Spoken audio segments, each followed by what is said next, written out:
Москва шаарындагы мекендештер үчүн тез жардам кызматы өз ишин баштады. Оорудан кыйналып, кайсыл жакка барууну билбей турасызбы? Сайкал клиникасына чалыңыз. Биз өзүбүз сизге барабыз. УЗИ, ЭКГ аппараттары үйүңүзгө барып, анализдер чыгарылат.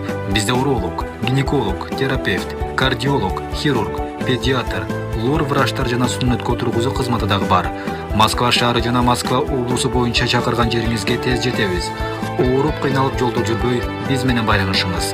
Биздин номерлер 8926 466 7368, 8926 475 2077, 24 саат бою кызматтабыз.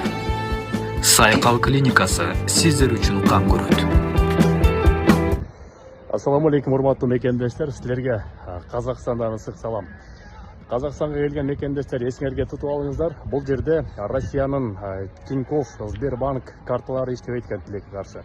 Андан тышкары соода кыла албайт экенсиңер, ошол жерден ошо карталар менен Сбербанктын даже өзүнүн банкоматтары бар экен, аларда аяктан да акча чече албайт экенсиңер. Ошон үчүн Казакстанга келген мекендештерге, кулаңарга, күмүштарга акчаны накталай которуп алып туруп, анан кийин админкалардан алмаштырсаңар ушунда туура болот экен. Ошо келип, карта менен келип жүдөп калбаңыздар. Сак саламатта болуңуздар, бисок болуңуздар мекендештер. Мекендештер, дагы толуктап койчу нерсе, Казакстан жергесинен загранпаспорт иштейт. Ички паспорт менен акчаны алмаштыра албайт экенсиңер, жана башка нерселерди кылууга оор болуп калат экен. Ошон үчүн сөзсүз түрдө загранпаспорт менен келиңиз да, ошо загранпаспорт менен алып жүрүңүз. Банкка барсаңыз дагы, тыйын которсоңуз дагы, админкага барсаңыз дагы, ошо бүт баары жерге загранпаспорт керек экен. Сак саламатта болуңуздар. Всем привет, друзья! Сегодня мы в гостях в правовом центре Агентум. Вот руководитель правового центра Агентум Марьям. Марьям, здравствуйте. Здравствуйте. Саламат сызбы. Вот Марьям уже разговаривает на кыргызском языке, научили наши граждане, да? Марьям у нас юрист с 20-летним стажем. Первый вопрос, Марьям. Многие наши соотечественники сталкиваются с такой проблемой депортации в выдворении. Чем отличается выдворение от депортации? Смотрите, административное выдворение – это мера, это вид административного правонарушения. А депортация – это уже мера государственного воздействия для тех, кто не исполнил это административное выдворение. То есть, говоря простыми словами, депортация, она применится в отношении тех, кто не исполнил административное выдворение.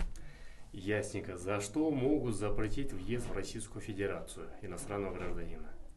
Так, причин, по которым иностранному гражданину могут запретить въезд на территорию Российской Федерации, предостаточно.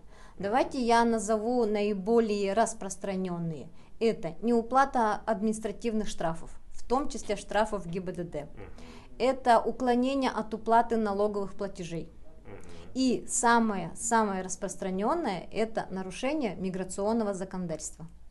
То есть это регистрация, миграционный учет, да, неправильный? Да, это просроченные сроки регистрации, это нахождение самого лица не по тому адресу, по которому он поставлен официально на учет. Это вот как у нас выявляется, что не отсутствие информации о регистрации в базе данных. А вот кто принимает решение о выдворении и запрете на въезд? Решение о выдворении принимается судом. Если правонарушение выявляется при пересечении государственной границы, то принимается погранслужбы ФСБ. Также запрет на въезд Российской Федерации, решение о запрете на въезд на территорию Российской Федерации принимается органами МВД, таможенными органами, управлением Федеральной службы судебных приставов, Министерством иностранных дел, и также в последнее время уже решения принимаются Росфинмониторингом Российской Федерации. А как раз таки по поводу Росфинмониторинга, это как раз таки метод свидетельствования, да, допустим, да. Если какую-нибудь инфекцию нашли в организме, допустим, иностранного гражданина, то есть Росфинмониторинг уже начал ставить, да, факты есть уже? Фактов еще нет, но в законодательстве поправки внесены. Все, будем надеяться, что это относительно не коснется. Следующий вопрос. Можно ли обжаловать запрет на въезд и выдворение? Каким образом, что для этого нужно сделать? Обжаловать выдворение и запрет на въезд на территорию Российской Федерации обжаловать можно и нужно. Постановления о выдворении за пределы Российской Федерации, выносимые судом, обжалуются в течение 10 суток. И при обжаловании именно в этот срок это решение не вступит в законную силу. Те решения, по которым запрет на въезд в российскую территорию осуществлен органами МВД, погранслужбы ФСБ или таможенными органами, у граждан есть право обжаловать это решение о запрете на въезд на территорию Российской Федерации в течение 3-месячного срока.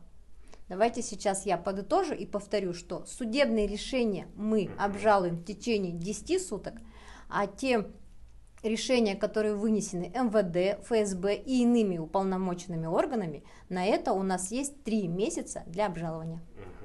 А вот консультация по вопросу депортации, вообще в целом по административным правонарушениям, по уголовным правонарушениям, консультация у вас платная или бесплатная?